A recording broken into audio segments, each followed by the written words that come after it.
Good. No wrong way to do this. Use whatever red sauce you like. Use whatever rolls you can get your hands on. Use whatever seasoning mix you like. All right, so we're about to make some breaded steak sandwiches. Just giving you a quick run around of what we've got going on here. You're going a way to tenderize your roast, either with the hammer or with the needler, in a plastic bag or some plastic wrap. You're going a cut of roast, some kind of French bread, grated flour, egg, breadcrumb, granulated onion, parsley, basil, granulated garlic, thyme, oregano. I might throw some crushed red pepper in there, see how I'm feeling here in a second. We'll add some giardiniera inside. And right now we have some Sunday gravy going. We're gonna dip our fried steak sandwich in there when we're ready. Pan of oil going when we're ready. That's kind of it. Fairly simple. We're gonna wrap the sandwich when it's done, put it in a warm oven, and just let everything kind of come together before we eat it. Giardiniera is optional. I like it for texture. I like the hot. Excuse me. This was frozen, obviously, from a leftover batch. Use whatever you want for red sauce. You want to make a marinara, you want to make a Sunday gravy. That's what this is. Hold it for leftovers. I got a little piece of meatball left in there from last time, or sausage or something. Use whatever pasta sauce you want. This is a pretty important part to your sandwich. It's going to impart a lot of flavor, so whatever you're using, make sure you like it. If you're unfamiliar with these needle tenderizers, I'll put a link for them. They're actually quite nice, especially if you're doing like beef jerky or using round roasts, most notably. But all you're doing is you're going to put pressure down. It's going to release those needles into the steak or the meat, and you're just going to keep doing that until you get a tender piece.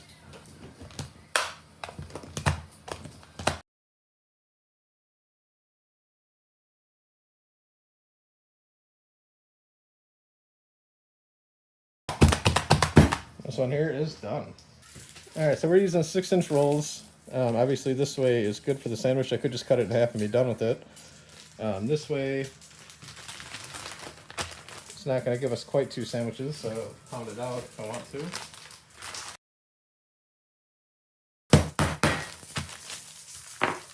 That is as thin as I want to go with this. So we're going to take it out, we're going to cut it, maybe trim this little piece off right up for the dog. So we get 2 sandwiches out of this, and hopefully 2 out of the other one. If this is your first time using one of these, when you hit, you can't hit straight down. But in this case, we want to make the piece bigger. We did. So instead of hitting straight down, we hit like at an angle, pushing the center, the higher parts outwards. We are thin, so we started about a little over a 1/2 inch, probably roundabouts. We ended up about 1/4. This piece here, I missed or something? It's a little too thick, but by feeling it, you'll feel it. So I got to hit this piece a little more. And that took care of that. More similar, but we're just going to cut it so we can get 4 sandwiches out of it. If you get anything loose and long like this, just trim it off, because it's not going to do you any favors when you're frying it. Try and keep your hands a little cleaner. We're just going to salt and pepper these steaks. This is already cracked or ground pepper. The reason being is this is the first step in here, so you're not getting a whole lot of the big cracked pepper flavors that's going on, and we don't really want that in the end result anyway. Cracked pepper, something out of a grinder, is beautiful in certain circumstances. In this circumstance, we don't want any of these big pieces or real bright pieces of pepper coming out. Not for this sandwich. And then flip it. Salt and pepper. A lot of times when you're cooking, it's the little things that make the nice end thing. So pay attention to how much you're salting, where you're salting, make sure it's got a good cutting. So we're just gonna let these sit on the side for a minute here while we get everything else ready. Perks of being my dog. Go away. All right, so we're gonna go through a 3-part system. We're gonna do flour, egg, breadcrumb, and we're gonna season it differently. So this is the flour. Salt is where I put my herbs too, because this isn't going to be exposed to the heat of the oil as much as the breadcrumbs are at the end. So I like to put my herbs in here. So we have basil.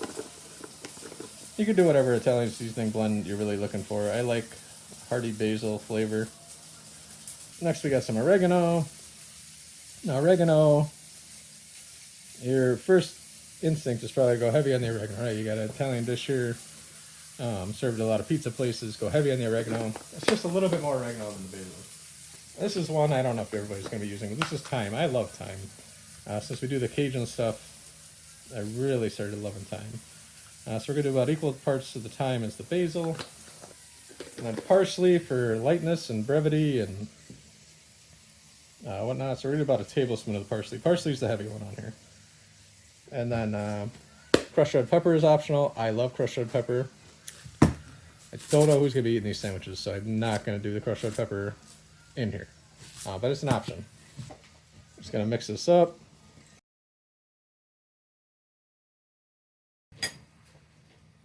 Alright, so if the first step is dry, the second step is wet. So this is egg. I'm going to add a little bit of water in here. This is actually from yesterday. I forgot we were doing separated eggs or something. So these are left over from yesterday. Add a little water to it. That is a good consistency. Fucking beautiful there. And then the egg, and you can put your herbs and stuff in here too if you want. Add our garlic. This is granulated garlic. You can use garlic powder if you want. I do about 2 teaspoons of garlic and about 1 tablespoon of onion. There we are. Alright, so I imagine a few of you are like, well, why'd you put all the seasoning in the flour and the egg, and now you got breadcrumbs, there's not going to be any seasoning in there, breadcrumbs. So the first thing you're going to hit when you're doing like a fried chicken finger or fried mushroom or something like that, this is inside the sandwich, so it's not going to be like that. First thing we're going to hit is bread, and then the red sauce, the gravy, which is already high in flavor. But I like the way that sharp cheese crisps up and fries and gives flavor to the breading when you're doing it. So I put my sharp cheese in with the breadcrumbs. So let's do that. So these are just homemade breadcrumbs. You can tell by the color that I went a little hard on the heat, but that's okay. Use whatever you have. I just don't like things going to waste, so I did a bunch of bread experiments and then made breadcrumbs. Crostini breadcrumbs, croutons, stuff like that. So we're probably at about 1.25 cups, same as the flour. And then we're gonna do Romano, and this is just regular Romano. This isn't Pecorino Romano. This isn't real high-end stuff. This is just Belgio, so you could do it on this side of the grater if you want, or on the fine side here. I like this better for the breadcrumbs, because then it gets little pieces exposed to the oil. They crisp up nice. Better texture. It's probably just one of those stupid things I do in my own head that don't really matter. That is good. We're going to mix it up. But the mix of these cheeses being fine ground and long shreds is going to give us flavor and texture, both difference in the sandwich. So I like that. As promised, we're going to feed the dog. Are you a good boy? Are you a good boy? Wait.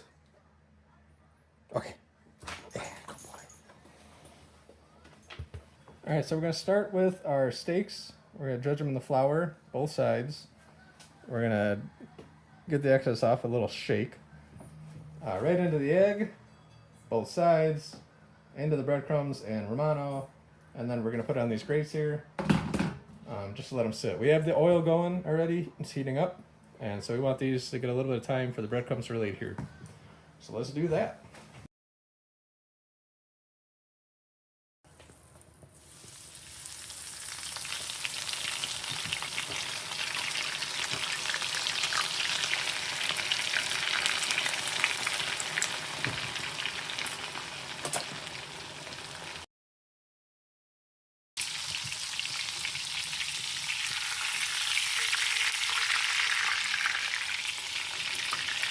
Always be super careful when you're flipping this. You don't want oil splashing over the sides and shit. You know what I mean?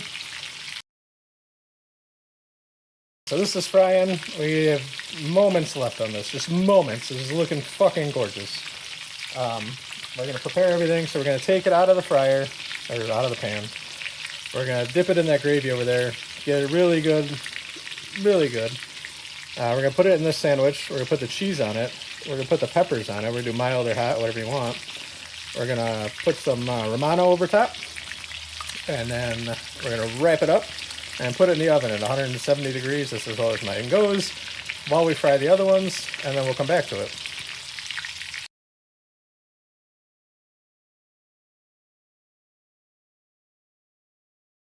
This one is going to be a behemoth of a sandwich. So we got our sandwich open there. We'll put our cheese. We got our peppers. All right, we'll lay down our sandwich. More Romano. All right, so now we know this is upright. We're going to keep it upright. We'll put it in the oven. All right, so we did our first sandwich. It's in the oven. We're going to continue frying the rest of our steaks. Make our sandwiches, put them in the oven. We'll come back, cut it. Hopefully it's all melty and oozy in the middle, and we'll be good to go.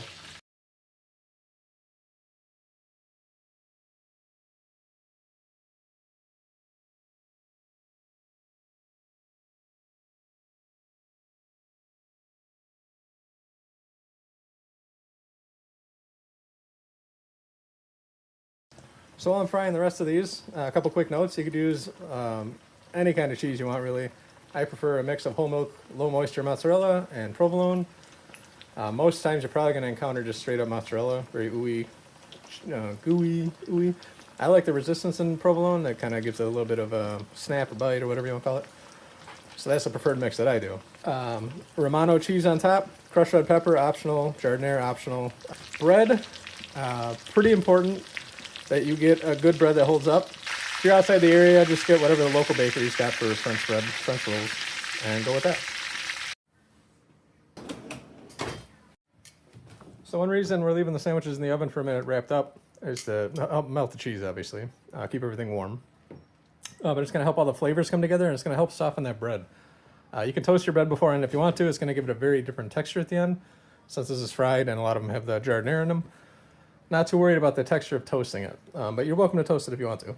So we'll pull them out of the oven, we're going to cut them up and see what we have. All right, so this is our mild. Oh, did we miss the cut on camera? Son of a bitch. All right, so this is what the breaded steak sandwich looks like. You can see we folded the steak, stuffed it with the cheese and the giardiniera, wrapped it up so the bread's nice and soft. Now we get to eat this fucking thing. No easy way about it. This is a mess to eat. Super flavor from the gravy. Crunch and the texture from the frying, the giardiniera, fantastic. Texture of the cheese in the middle of the sandwich, fantastic. Hands down one of my favorite sandwiches to make. You can use whatever you want for red sauce, can of stuff, whatever. See, it's just like $10 now. This is Sunday gravy that I made a few weeks ago, froze it. It works great for this. You can use marinara.